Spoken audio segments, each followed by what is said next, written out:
um diretor que concorreu com ele mesmo na premiação do Oscar, que ao adaptar foi também capaz de criar. Estou falando de Francis Ford Coppola. O programa de hoje traz uma resenha sobre um dos maiores sucessos desse diretor norte-americano, o Poderoso Chefão. Não saia daí, o Paratodos está no ar.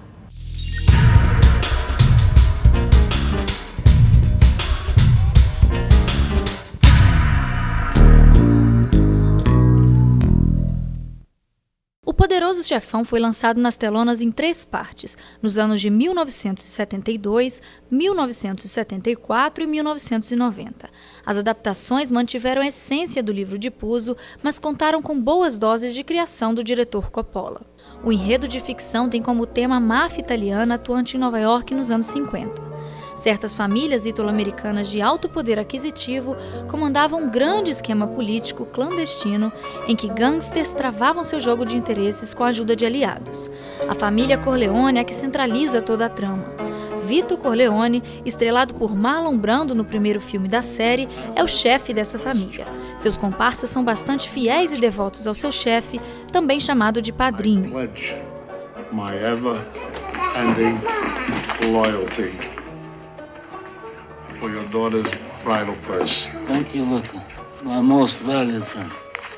Don Corleone, I'm going to leave you now because I know you are busy. Thank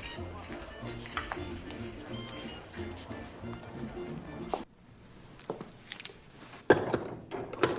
You people are all right. Godfather, I've seen that movie 200 times. Godfather 2 was definitely the shit. The third one, a lot of people didn't like it, but I think it was just misunderstood. Louis Brazzi sleeps with the fishes. Luca Brasi. Luca. Whatever. There would be no television series like The Sopranos without The Godfather. It became the touchstone for films about organized crime. Organized crime. Don Homer, I have baked a special donut just for you. Grazie. Don Homer, my son, he has trouble with the... I mean, really, I don't know a world without The Godfather in it.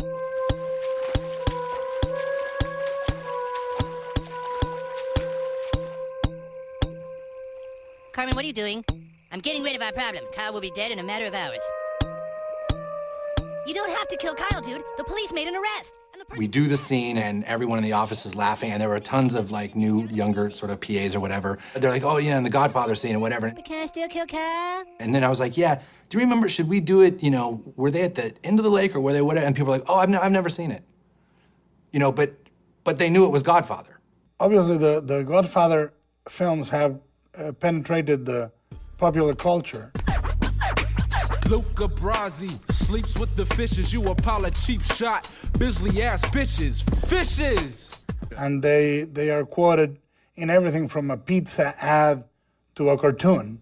Peter, my good friend, how good of you to come and show your respect on this, the day of my daughter's wedding. But what I find really interesting is how they became also a code of conduct. When did I ever refuse? Except one time. And why? Because I believe this drug business is going to destroy us in the years to come. I mean, it's not like gambling or liquor, even women, which is something that most people want nowadays, and it's forbidden to them by the Bits and Avanti of the church. Even the police departments that have helped us in the past with gambling and other things are going to refuse to help us when it comes to narcotics. And I believed that then, and I believe that now. Os filmes do Poderoso Chefão contam a história da máfia sob o ponto de vista dos mafiosos, o que favorece uma cumplicidade afetiva entre os Corleone e o espectador. A família de assassinos é humanizada pelas demonstrações de afeto e zelo entre seus integrantes. Don Corleone comete suas maldades sob a justificativa de garantir o bem de seus familiares. When I finally agreed to do it, it was because I began to become fascinated with it as a story of succession. the so-called story of a king with 3 sons. I don't know if I was able to verbalize so intelligently to someone, even to get back to Peter Bart, that I wanted to do it as a metaphor for capitalism. Ultimately, that's what it was. After 3 long days of discussion with this guy, Peter comes into my office. Coppola makes the picture on one condition, that it's not a film about organized gangsters. It's not about organized gangsters. It ain't a musical, Peter. He has an idea, Heavens, that's not bad. He wants to make it as a family chronicle, a metaphor for capitalism in America. This is nuts, Peter. I don't like it. I just don't like it. Peter shook his head, laughed. Let's not forget, he's Italian. The story of Francis Coppola making The Godfather and all the obstacles he encountered and how it almost didn't happen. It's been told in articles, it's been recounted in books, but it's worth remembering. They hire a guy to direct the movie. None of them had high expectations for the movie. They paid very little for the rights, very little to Mario Puzo for the screenplay, which he wrote with Francis. These were very difficult sells to Paramount. Who do you want to play the Godfather? I want Marlon Brando. Marlon Brando will never be in a film by Paramount. Francis wanted to cast Al Pacino, and the studio had Robert Redford in mind. In fact, if you read the book, Michael looks like Robert Redford. He doesn't look like an Italian person. He's blonde, he's tall, he's handsome. The idea that Francis would cast somebody small and dark and very Italian-looking, in fact, an Italian, seemed to the studio to be completely mysterious.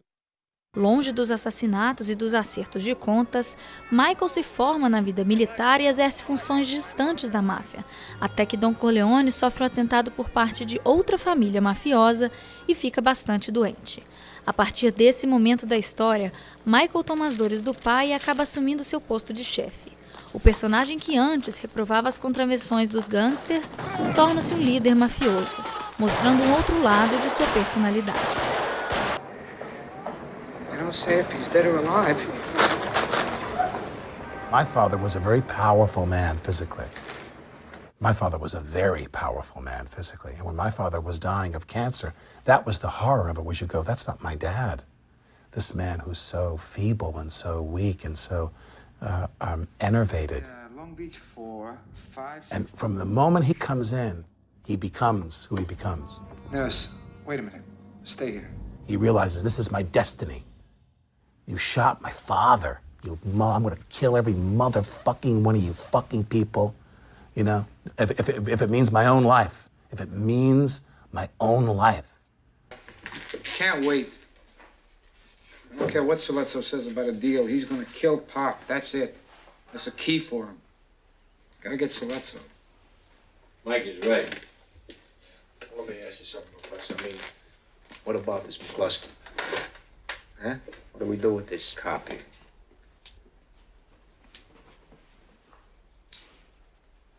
They want to have a meeting with me, right?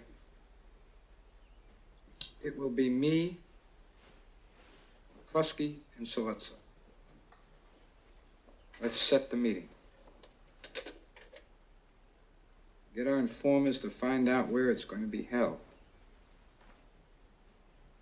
Now, we insist it's a public place, a bar, a restaurant, some place where there's people so I feel safe. They're going to search me when I first meet them, right? So I can't have a weapon on me then. But if Clemenza can figure a way to have a weapon planted there for me,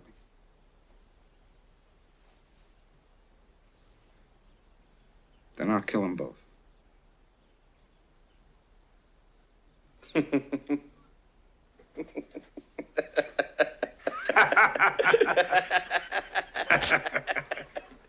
Hey, what are you gonna do? Nice college boy, huh? Didn't want to get mixed up in the family business? Huh? Now you want to gun down a police captain, why? Because he slapped you in the face a little bit? Huh? What do you think, this is the army where you shoot him a mile away? You gotta get up close like this, and bada bing, you blow their brains all over your nice Ivy League suit. Come here. Mwah! You're taking this very personal. Tom, this is business, and this man is taking it very, very personal. Where does it say that you can't kill a cop? Come on, Mikey. Tom, wait a minute. I'm talking about a cop that's mixed up in drugs. I'm talking about a dishonest cop, a crooked cop who got mixed up in the rackets and got what was coming to him. The scene where Michael kills Sollozzo and McCluskey is a pivotal scene for all kinds of reasons. It was also the scene that when Francis was shooting the film, prevented Francis from actually being fired off the film. The feeling up to that point was, what is this movie? It's not turning out the way we thought it would, whatever that was. But when that scene, Francis's cut of that scene, was seen by the head of the corporation, then all the pressure that was on Francis disappeared.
I was here in San Francisco editing the film. Yeah, that worked good.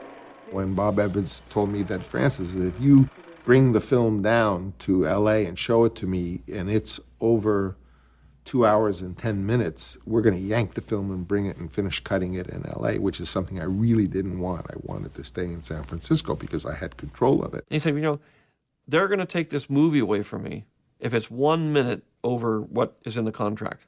And they're waiting to do that.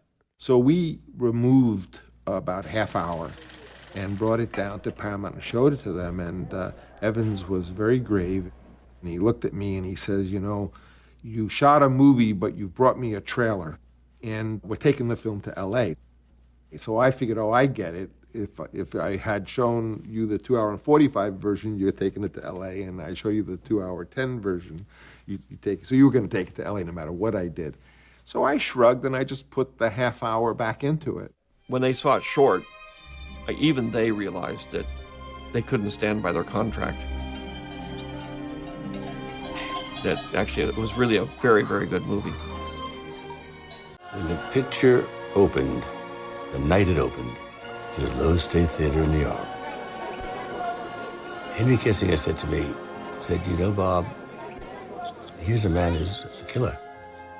A gangster who's killed hundreds of people. And yet when he dies, those people in the audience were all crying. That's touching greatness. And this man, Coppola, has touched greatness.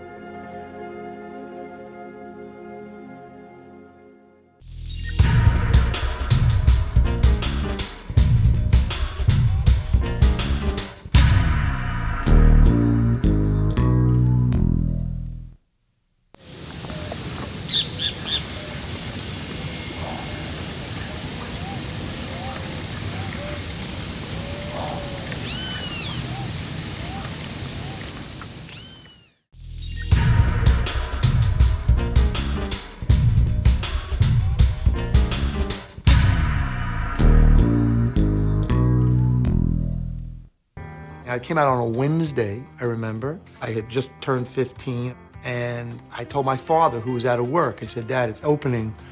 And because I had been reading about it. And I was a big movie fan, and all of us were big movie fans in the house. So we went on Saturday. We waited on line a long time. The lines were all the way around the block.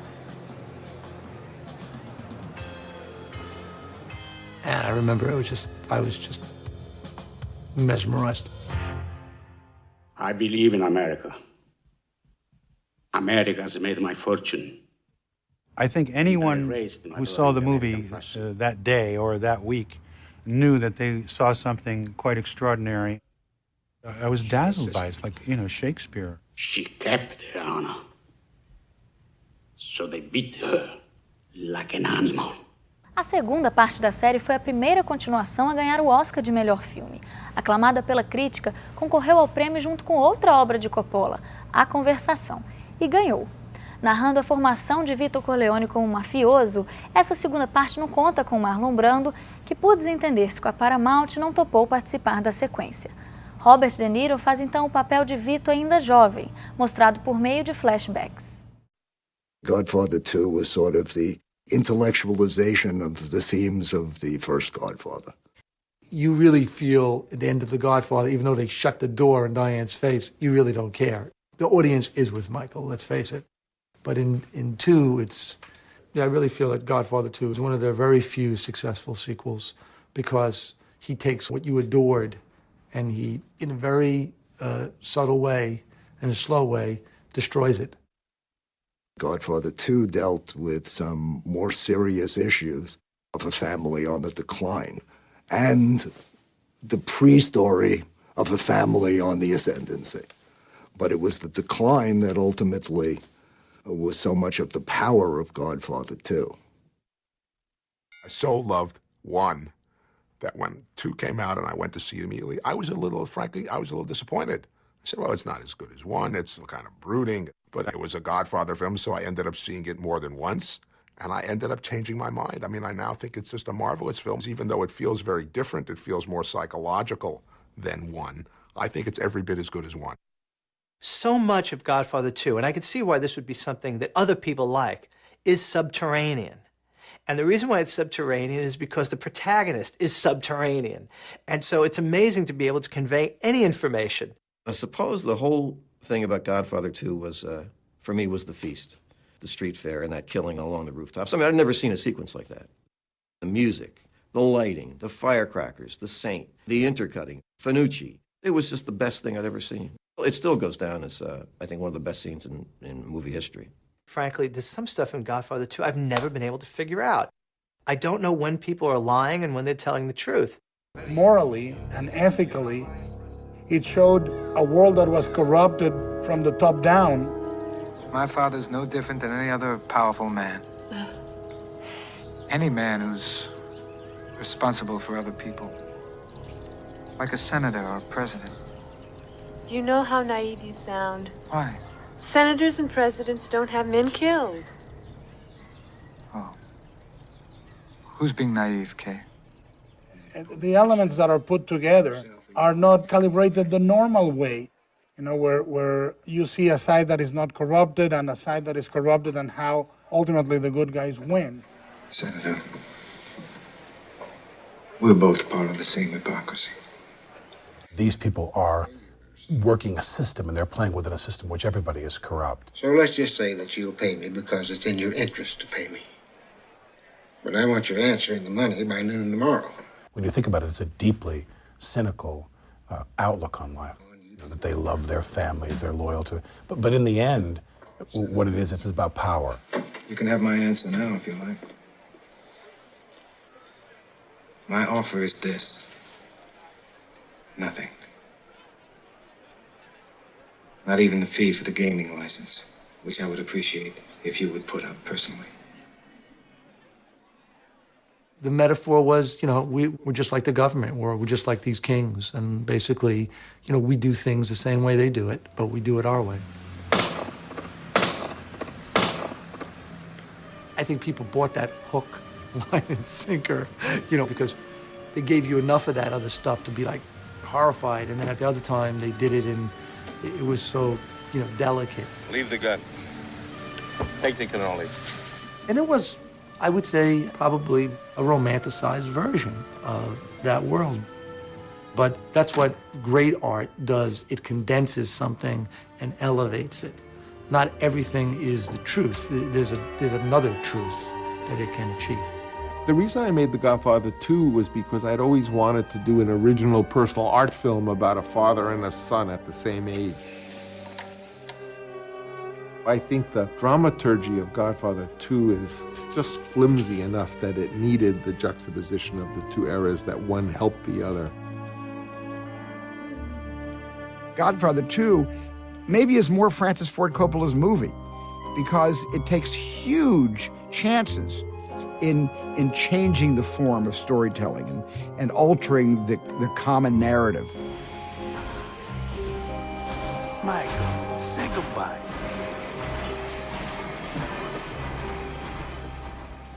Usually when you're editing a movie, you find the internal pace of it, and it's a building process. That pace can accelerate or slow as the story dictates, but usually it's a pace that builds and then delivers you to the end of the film. Because of the structure of Godfather 2 and the difference in the pace of the two internal stories, one was always doing a change-up on that pace, and often it would pull the rug out from under your feet. And ultimately, that was the difficulty in the structuring of the film. How you could still keep the audience emotionally involved in the film by still keeping the integrity of the material.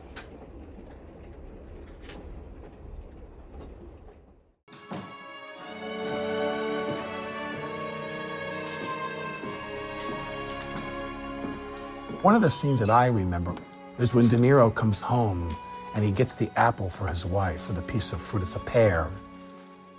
And the gift of this piece of fresh fruit for his wife is like, that's like the blue bag of a Tiffany. She just lights up. And that scene seems like a memory. De Niro is your grandfather. You want to think your grandfather bought your grandmother a piece of fruit.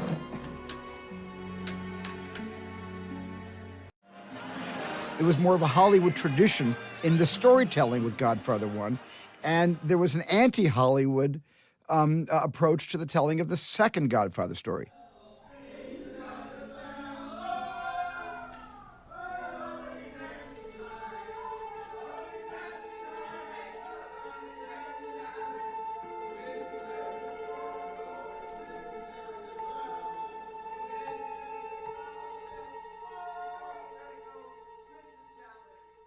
Finally, the picture came out, and it got not good reviews. But then, little by little, over the months, I've started hearing, the second Godfather, I like that even better than the first one. And then, of course, by the end of the year, when it won all these Oscars, again, I was astonished for a second time. A terceira parte de O Poderoso Chefão é considerada por muitos o filho bastardo de Coppola. Ainda assim, preserva a habilidade do diretor de narrar a história mantendo um foco em toda a sua duração e o controle do tom e da atmosfera de todas as cenas.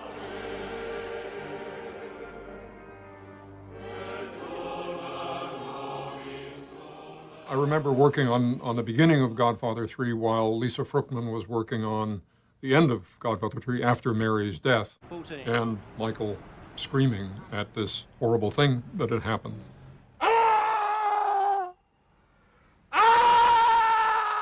And as editors do, they play the scene over and over again. And so during the course of the day, I heard that scream and other screams many, many times. That planted the seed for an idea which was the inverse, the opposite of the subway sound in Godfather 1. In that scene, we have a very emotionless face, and yet the sound is this intense screaming of metal. And there's a wonderful juxtaposition between his seeming passivity compared to what Clemenza asked him to do and this screaming sound.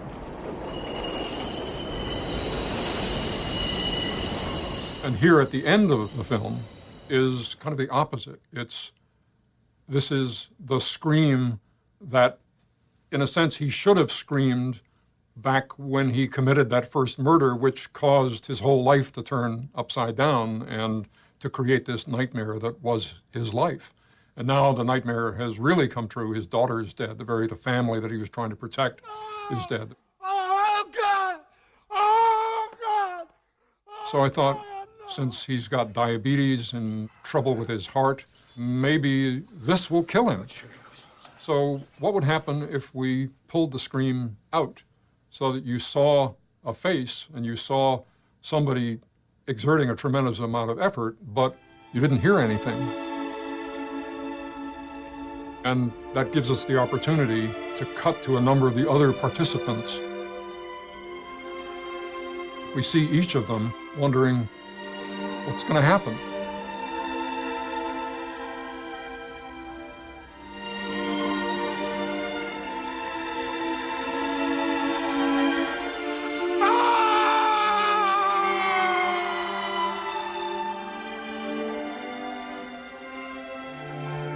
And then he collapses. And that allows us also to do something that came up in the post-production, which is to go back to him dancing with the women in his life.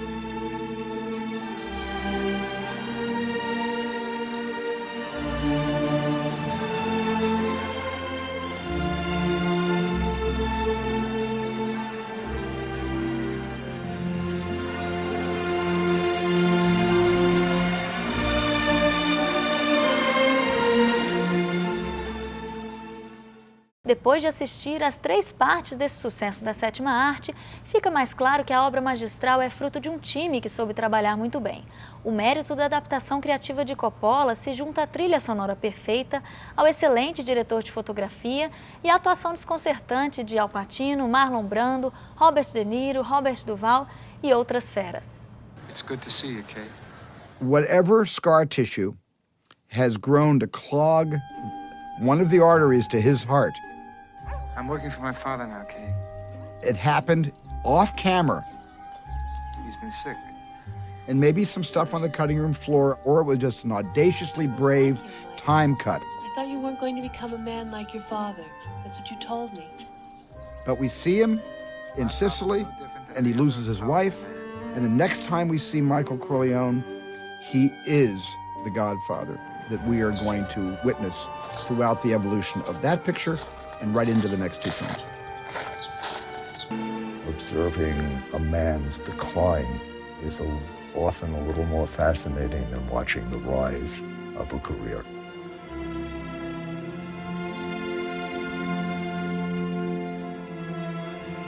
The fact that you love the first Godfather so, and you love Brando and the whole family, and then yet when you sit back and you realize the life that they lead and the choices that they've made, Michael is, the moral justice that comes with those acts. O Paratodos de hoje termina aqui, mas semana que vem a gente volta com mais cinema para você. Acompanhe as novidades do programa pelas redes sociais. Obrigada pela companhia. Até lá! For a guy like me, Godfather was the Italian Star Wars. The Godfather is comfort food for Godfather fanatics. What would we do without this movie? It's a religion. It's like a drug. It takes away your free will. And you're going to watch it whether you plan on it or not. Come for you to do us a favor. You mean the mob only did me a favor to get something in return? Oh, Fat Tony! Say, are you guys crooks?